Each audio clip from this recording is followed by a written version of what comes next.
كمزي قال جيزي نقبره مالتي دحر حج ذا نجارات زي أخي تقبره الكاين ولودك دحر يشعون دحر جيروا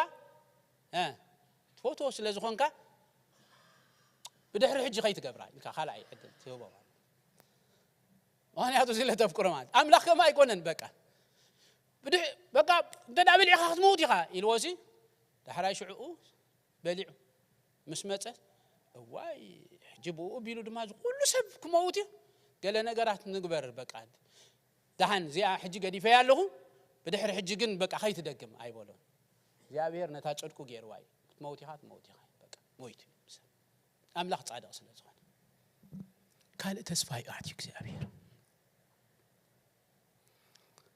سيز قالوا أنت إدر إن نمبر أنت رايلنا زي أبير صار at any condition قال زي أبير أنت يجبرني أيلوتني نقال زي أبير كسع خندزي كن أمنو أنت داخل إلنا كسع خندزي أمون مخانو أخنا فكرون أنت داخل إلنا زي أبير مسكن نبوزح نجارات كتقمناي قال زي أبير أمون سلازخنا ما تحب قدسنا حدا تقصي كم بقولكم بفلا يبروم يسال سايم عراف كزارب كلهم تايل له مسيلكم نعوخا نتقدم بتعجست أملاخ التجبر حتى يأتي حلف سلز حدقو أملاخ تصدقوا أنت خرئي بأمنة بدمو متعرق غيرو أقومو إلو انتهي متان كرئي تصدقوا متان كرئي انتهي مالتي مسيلاتكم زي أخنا قرأكم عدام حتى يأتي مسقبرة أوكي أملاخ أبزا فترة معراف سلسة عسرة شدش شيء زي أبهر تزفاتي بزعوان تاي بزعوان ممتعنا يسوس كريستوس بزعوان ممتعنا يسوس كريستوس تسفى مساعته كأون نيو جنا ناب كهذا معرفات كي كنا خلنا أمونكم معرف شو دشتن شو عتن دول خباب أنت داري يخم وسب أزيو كفؤ بدل غيره مالد زي أبيهر السب مقبارو كساعة أنت يزقبر كساعة زتعس بق هجي أملاخ سب مقبارو أنت دعت تعيسو أنت نتصبه نسب ملو كتصنته حكي ما هنياتو بسبب تتعيسو نسب ملو أصليتو بدحري يشعو قال سب دبهال ديو خجبر قال ملا أملاخ يكالو انتهي دو تسقى مالو أملاخ كله زغل أملاخ كوي جن أبزا فترة 13 شو دش ممتعنا يسوع كريستوس تزاريبو سلازلو جنا نسب ملو أصنيتو دحر قد يفوه أتي نايتسفا قالوا انتهي كجبري كتألمي سلازي إخزيابير صدقو متان كرئي نتي زتجبر حتيات يحلف حديقو يحلف محداق مالت انت مالت ترايلنا قالوا متان كخبر كبلسي شلل يلو مالتي سقع معس سقع مصيو يسوع كريستوس زدحنا نامو املاخ دما بصدقنا يسوع كريستوس كسع زرينا نعنا دايركت دايكونس بيسوع كريستوس ابيلو كسع زرينا صدقو سي ترديهم من لهم كسع زيفتنلو زخون مالتي بفقري بمحرت بصقا كسع زرينا كسع خندزي نز نغرات زي غيزه تصبيو سلامنتاي ترايلنا املاخ صادق سلازخون استزارو قال انتاي سلازي يغب سلازي يطل سلازم بار نتا صدقو خرئت بالحسابات رايوا يسوع كريستوس حدا مرآيا ناي متى انت رايلنا بار صدقي ني املاخ نستزارو نغرات تاي سلازي يغبر سلازي يطل قال እግዚአብሔር ኡሙን ሙሃኑ املاخ صادق ሙሃኑ املاخ حقኛ ሙሃኑ املاخ ኡሙን ሙሃኑ يسوع كريستوس بجكات مسقل تسقيلو مدحان زغبرو قال مرآيا ناي متى يخوين انت رايلنا بار مرآيا ناي صدقو يخوين يدبلنا አይደለም መጽሐፍ أملاخ صادق مخانو كل يارئنا نستزاربو نغرات زي طل مخانو بزح غيزه ممحران ناي مصحف قدس كم زبلو اب مونغو تنبيت ميكياسن مونغو ممصاناي يوحنسن زنبر ناي مجمرتا اغلغلوت ناي حديث كيدان ناي مسغاغر اغلغلوت ناي بولي كيدان مسغاغر ناي حديث كيدان يوحنس بزعبا يسوع كريستوس كمص خلو بزحات ناي مصحف قدس ممحران كم دزاربو 400 عام انت ينيرو تدايلنا دارك ايج جبال ناي صلمات غيزه دمص زبحال زي نبرالو املاخ تسفو طليمو زبحاللو غيزه ساعات نيرو مالتي ابز غيزه زي امبار سبات املاخ تسفو طليمو ابز بحاللو زنبره غيزه ساعات ني يسوع كريستوس با يوحنس بزعبا يسوع كريستوس انت كوين تلالنا يسوع كريستوس اتتباله تسفا مصالو يلو تزاريبو مالتي تاي مالتي انت دايلنا املاخ ايطلمنيو نتستزاربو نغرات انت كوي وي غيرو يو يلوم مالتي يسوع كريستوس كامصي سلامن تاي انت دايلنا اتستزرب قال نسو انتي كوينو سغا كوين تقال سغا هونه يلو سلازم بار بجكات زغبرو مدحان يسوع كريستوس بعند ارسو سب كوينو ممصو انتي انت رايلنا بار تزعابي مسكرنا املاخ صدقي أملاخ أمون مخانو أملاخ حق أنيا مخانو أملاخ نستزاربو نغرات زيت اللي مخانو مرآيها إيو سلازنا قال እግዚአብሔር ዳት ማች ኢና ከንአምኖ ዘለና ንሱዩ ተቀንዲ መራኸቢ ማእኸላይ ንዓና ንአምላኽን በእምነት ክንነብር ዝገብረና ማለት ንአምላኽ በዓንዳ ርእሱ ነቲ ብዒን ስጋና ዘይንሪኦ ደጋግማ ደሎ ክፈሊተ ነቲ ብዒን ስጋና ዘይንሪኦ ህላው መንፈሳዊ አካል ደሎ ከም ዘሎ አሚንናን ተረዲኹም ንለኹም ነቲ ዝተዘርበልና ቃል ድማኒ ዝሃበና ተስፋታት በሙሉ ድማኒ ሓደ ግዜ ናብ ኩውንነት ከም ዝመጽን ነቲ ዘይራአና ናብ ድርእ ከም ዝመጽን ነምዚ ኩሉ ነገራት እዚ ሕብረት ክህልወና ዝገብሮ ማእኸላይ እምበር እንታይ እንተዳይልና ቃል እግዚአብሔር ንቃሉ ኢና እንታይ ንገብሮ ንአምኖ ግን ክሳዕ ክንድዝ ንቃሉ እንታይ ክንገብሮ ክንክእል ኣለና ይደብል ደለኹ ክንአምኖ ክንክእል ኣለና እዚ أقرأ من قد يحل النجار كزارو إذا أبيدنا دلو قال إذا زعبا جزء أبيهر دزارو قال إذا زعبا نايك زي أبيهر نجاراتن وزعبات منفس هاو نجاراتن دزارو قال ترديهم لهم لعلي كله متحفتي لعلي كله ما هنياتو بزح حفت زلوا قال بزح نجارات سلمتك خبر رزق قال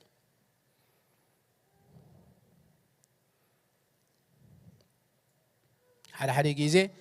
ذات ماج نأملاخ نجارات مخامس من النوتو زتها حاجة نجارات ترديهم لهم أبزي بزح حبتي كم زلوا على حد جيزة سلازين رداء ذات ماج جيزة خينه هو بنخلينا جن بزح نأملاخ نجارات بعلو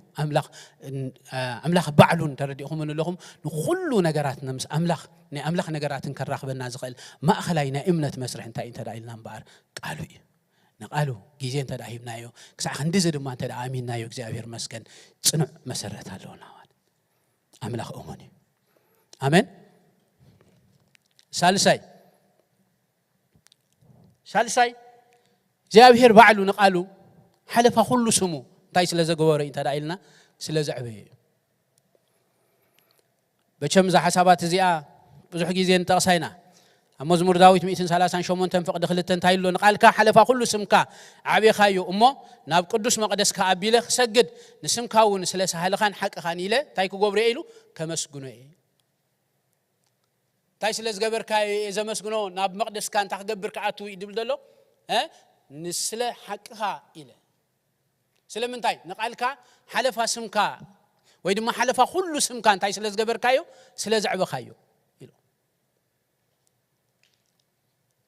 حلفا كل اسم كمالت انتي مالتي انت دايلنا مصحف قدسنا እግዚአብሔር اسماتنا እግዚአብሔር ዝባሃል انت دعا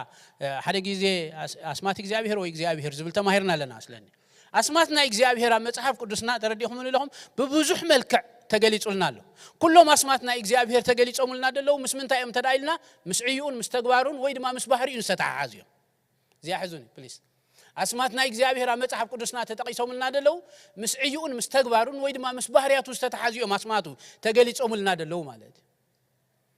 መጽሐፍ ቅዱስና ሓንቲ ንሙሴ ጥራሕ ብስመይ ተገለጽ ኩሉ ኢሉ ተዛሪብዋ ደለው ኣብ ዘጻት ሳልሳይ ምዕራፍ እታ ጀሆቫ ትብል እታ ያህዌ ትብል ማለት ንኻልኦት እግዚአብሔር ምስ ብምንታይ ተገሊጽሎም እንተዳይልና ለምሳሌ ነብርሃም ክግለጸሉ ሆሎ ኣነ ትኩሉ ዝኽእል ኣምላኽ ኢሉ ሓቀይምሽ سمو مس من تاي تجليس أنت رايلنا مس بحرياتو يتجليس معنا تحلف يرم حونا مهرنا نيروح ناي مجمرتاتي إلههم زبل حسابات أنت دار إنايو مستقباراتو مسعي استتح هذا نجارات أملاك فقري وتبهيل الله مس بحرياتو استتح هذا زيهم زيلو وطو يا مسماتنا إجزابير زيهم كلهم جن مسرتهم هذا أنت رايلنا أبقالي نقال كحلف كل سم كادبل كل بزحنتي above all your names دبلو على English داري العل كله أسمات كاملة ناتك أسمات زبهالو متسوع شمكا مصباحريقة مستقبار كاس تتحازو نجارات بزعبة خات تقيسهم زلوا نقال كاجنا حلف دبل نتاي مال تدعيلنا على هذا جزء أبقال كا أنت دعي كونكا شمكا خبلل يخيلي شمكا حلو زخيل جن قال كا كتكون كل خير زابير كله زخيليو تبهيلو خناسوس رديهم من لهم جناغة أبقال نجارات جن زياس أي كلاني خال يدخلها نحريلو كل زغل أيكونا نتز تزارب ونجارات كجبرن كله جن تخلو يخيل دبل حسب ويد ما شم انتهي هو انت رايلنا تصنيعي نبر سلازي እግዚአብሔር ሁሉ ዘخبرو ነገራት እንታ رايلنا مبار قالو قال እግዚአብሔር ክሳዕ እንደዚህ ክሬዲት አለው አሜን ኣብ እግዚአብሔር ሲ ክሳዕ ክንድዚ እንታይ ኣለዎ እንተ ደኣይልና ቦታ ኣለዎ ዛብ ኣብ ኢድና ዘሎ መጽሐፍ ቅዱስ የደዛረብ ደሎ እዚ መንፈስ ኣምላኽ ዝነፈሶ ጽሑፍ ተባሂሉ ዘሎ ማለት ሓደ ግዜ መጽሐፍ ቅዱስና ከምኡ ኢሉ ለምሽሓቀይ ናፍታ ሃገር ግና ጥሜት ክልእኸ ኢሉ ኣብ ሃገር ተዛሪቡ ደሎ ጥሜት እንታይ ኢሉ ቃል ኣምላኽ እምበር ጥሜትን ጌራን ማይን ኣይኮነን ኢሉ ሓቀይ ቃል ኣምላኽ ምሳና ኸሉ ኣብ ኢድና ኸሉ እግዚአብሔር መስገን ብዙሕ ናይ ኣምላኽ ነገራት ሞኻ ፈጺሙ ዘየጠራጥር ሓቀኛ ወይ ድማ እሙን ዝኾነ ቃል ብዙሕ ናይ እግዚአብሔር ሃብቲ ደለዎ ሞኻ ኣብ ዛዕባና ዝተነገረ ነገራት ደለዎ ጽሑፍ ኣብ ኢድና ኣሎ ምስ እግዚአብሔር ከራኽበና ዝኽእል ሓደን እንኮን እንታይ እንተዳኢልና እምበኣር ቃሉ መንፈስ ኣምላኽ ዝነፈሶ ጽሑፍ ተባሂሉ ዘሎ ቃል እግዚአብሔር እንታይ እንተዳኢልና እሙን እምበኣር ምስ እግዚአብሔር ዘራኽበና ሓደ እንኮ መንገድ እምበኣር እንታይ እንተዳኢልና ቃል እግዚአብሔር መስገን ናይ መወዳእታ ራብዓይ እንታይ እንተዳኢልና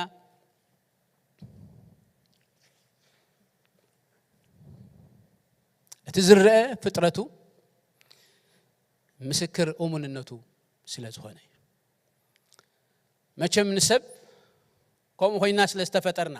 ካብ ፈጣጥራና ክንፍጠርን ኮለናሲ የዒንቲ ዘሎና እንርኢ ሰባት ኮይና ስለ ዝተፈጠርና ቶም ሓሙሽተ ህዋሳት ዝበሃሉ ነገራት እንታይ እዮም ተዳኢልና ኩሉ ብምንታይም ብምርኣይ ብምጭናው ብምጣዕም ብምድህሳስ ነዞም ነገራት እዚኦም ኣብ ዓለምና ዘሎ ወይ ድማ ኣብ ምድርና ደለው ኩነታት ብምሉኦም ህላውነቶም እንታይ ንገብረሉ ተዳኢልና ነረጋግጸሉ ኣምላኽ ዝሃበና ናይ ተፈጥሮ ጸጋይ ሓቀይ ቢኢድና ነገራት ኣብዚኣ ዋላ ዓይነ ስውር እንድሕር ኮይኑ ሓደ ሰብ ሰዲያ ምህላዋ ቢኢዱ ዳህሲሱ እንታይ ክገብር ይኽእል ክፈልጥ ይኽእል ስለዚ ትምርኣይ ዝበሃል ወይ ድማ ቶም ሓሙሽተ ህዋሳት ዝበሃሉ ምስቲ ቪዥዋል ወርልድ ወይ ድማ ምስቲ ዝርአ ዓለም ዝበሃል ሲ ቀጥታ ርክብ ክህልወና ምህላዎም ድማኒ ብዘይ ዝኾነ ምጥርጣር ክንነብር ዝገብረና ነገራት ክሳዕ መዓስ ክሳዕ ዝረኣናዮ ሓቀይምሽ that's why ኮይኑ እቲ ንሕና ዘለናዮ ቤተ እምነት ምስትኻልእ ደንበ ቤተ እምነት ደይኮነ ሙስኦም ዝፈላለየና እንታይ እንተዳኢልና አይዲያሊስት ኤንድ ማቴሪያሊስት ተባሂልና ንፈላለየ ማለት ዞም ማቴሪያሊስት ዝበሃሉ እንታይ እዮም ተዳኢልና ንዝርአ ነገራት ደኣምኑ ጥራይ ንሕና ግን ዘይርአ ነገራት ኢና ንኣምን ምክንያቱ እምነት ነቲ ዘይርአ ነገራት ስለ ዝኾነ ማለት ግና ንሱ ጥራሕ ዘይኮነሲ ብዛዕባ እቲ ዘይርአ እግዚአብሔር ሓቀኛ ምዃኑ እግዚአብሔር ይገብር ምዃኑ ግን እንታይ እንተዳኢልና እዚ እንሪኦ ዘለና ብሙሉእ ቪዥዋል ወርልድ ዝበሃል እንታይ እንተዳኢልና ብዛዕባኡ ምስክር ኣምላኽ ሓቀኛ ምዃኑ ቃሉ ሓቂ ምዃኑ ያ ነገራት እዚኣ ክነግረኩም በዚያ ክውደ ሓሳባት እዚኣ ብብዙሕ ግዜ ብኻልእ ኣርእስቲ ተዛሪበሉ ኣለኹ ኣብ ዘዳግም ምዕራፍ 30 ፍቅዲ 19 ተዳሪእና እንታይ ይመስልኩም ምዕራፍ 28 29 ረኣይዎ ዘዳግም እግዚአብሔር ምስ እስራኤላውያን ካብቲ ዝተዛረቦ ነገራት እንታይ እንተዳኢልና ብዛዕባ ዘይኮነ ግን ክኸውን ዘለዎ ነገራት ቅድመ ኩነት ገይሩ ተዛሪቡ እንታይ ከም ፍቃዱ እንተዳኣ ተመላሊሶም ዘጋጥሞም ነገራት ወይ ድማኒ ዝኾነሎም ነገር ይተዛሪቡ ማለት እዩ ከም ዝባረኹ ከም እኽሎም ከም ዝበዝሓሎም ኣብ ኩሉ ነገራት ክስታይ ከም ዝኾኑ ማለት እዩ እንተዳኣ ከም ፍቃዱን ከም ስርዓቱን ከም መንገዱን እንተዳኣ ዘይተመላሊሶም ከዓ ከጋጥሞም ዝኽእል መርገም ተዛሪቦም ማለት እዩ 28 29 ስጋዕ 30 ደሎ እንተዳሪእናዮ ብዛዕባ መርገምን በረኸትን ይድዛረብ ማለት ግና ዝተዘርበ ቃል እምበር ናብ ክውንነት ዘይመፀ ይድዛረብ ደሎ ማለት ስለዚ ንእስራኤላውያን እዚ ነገራት እዚ ምስተዘርቦም ኦኬ ክኸውን ይኽእል ከይከውን ከዓ ይኽእል ኢሎም ከይጠራጠሩ ወይ ድማኒ ክላ ከይከውን ይኽእል ኢሎም ከኣዲናይ ከይገብርዎ ግን ክዛረብ ከሎ እንታይ ልመስልኩም ሎሚ ንምስክር ንሰማይን ምድርን እጽዋዕ ኣለኹ ኢሉ ያ ጽሕፍት ዚያራዮ እንታይ ኢሉ ህይወትን ሞትን በረኸትን መርገምን ናብ ቅድሚኻ ኣምቢረልካ ኣለኹ ምክንያቱ ዝዓብኡ ስለ ዝዛረብ ማለት ከም ዘለኹ ንስኻ ንምስክር ሎሚ ንዓኻ ንምስክር ናባኻ ኣባኻ ንምስክር ሎሚ ሰማይን ምድርን ጸዊዕ ኣለኹ እምበኣርሲ ንስኻን ዘርእኻን ብህይወት ምእንቲ ክትነብር ህይወት ሕረ ኢልዎ ንመን ጽውዕ ኣለኹ ኢሉ ንሰማይን ንምድርን እንታይ ማለት እዩ መቸም ብዛዕባ ህላወ ሰማይን ምድርን ዝጠራጠር ሰብ የለን ኣቴ ምክንያቱ ሰብ ነዛ ተወጢሕዋ ዝኸይድ ዘሎ ምድሪ ብዛዕባ ምህላዋን ዘይ ምህላዋን ድሕር ትጠራጠር ኮይኑ ናይ ኣእምሮ ፀገም ኣለዎ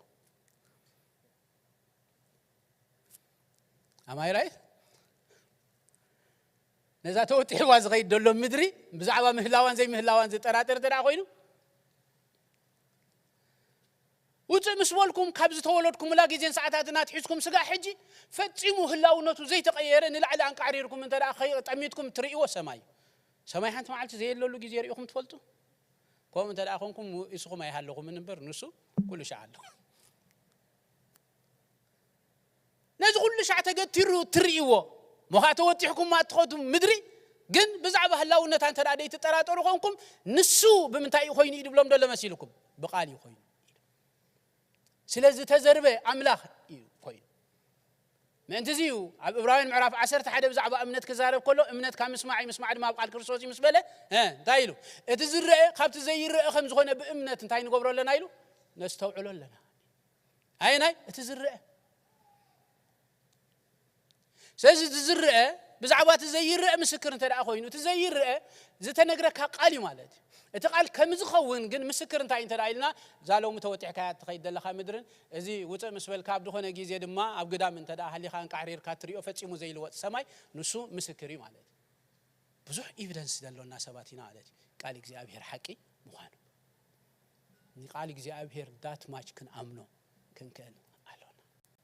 ኣምላኽ እንታይ እዩ እሙን ኣራሚን ክሰምዕ ቃል እግዚአብሔር እንታይ እዩ እሙን ምእንቲ እዚዩ ኣምላኽ ንቃሉ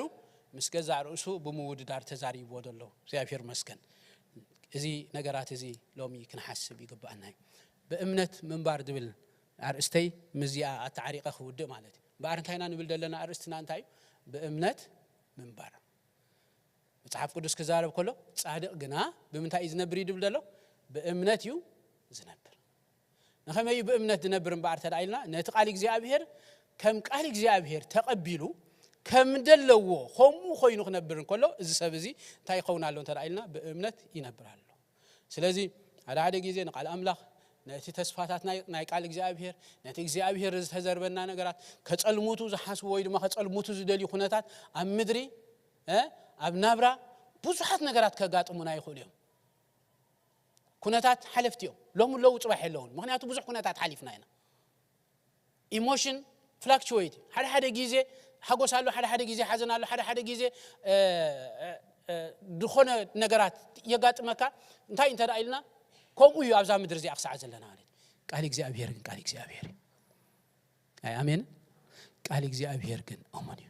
at any condition ንቃል እግዚአብሔር አሚንና ንመላለስ አሜን እግዚአብሔር መስከን ካብ ዘለና የተሲና አምላክ ክብር ሆነ ወይና ጻድቅ ግና በመንታይ ዝነብር በእምነት እዩ ዝነብር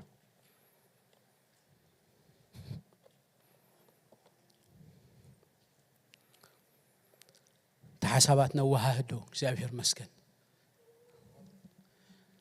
ንሓድ ሕዱ ምትእስሳር ዘለዎ ሓሳባት የተዛሪበ ዘለዎ ናምነካይና ንወለው እግዚአብሔር መስከን በእምነት ኖራለሁ ጌታ የናውቃለሁ የኔ ጽኑ አምባ ተጠግቼዋለሁ ወጀቡ ሳልፈራ ታግዬ እሮጣለሁ የክብር ሽልማቴ ከእጁ እረከባለሁ እስከዛ መዝሙር ዚያን ዘመረ በእምነት ኖራለሁ ጌታ የናውቃለሁ የኔ ጽኑ አምባ ተጠግቼዋለሁ ወጀቡ ሳልፈራ ታግዤ እሮጣለሁ የክብር ሽልማቴ ከእጁ እረከባለሁ በእምነት እኖራለሁ እስኪ በእምነት አምነካዬ ሃሌሉያ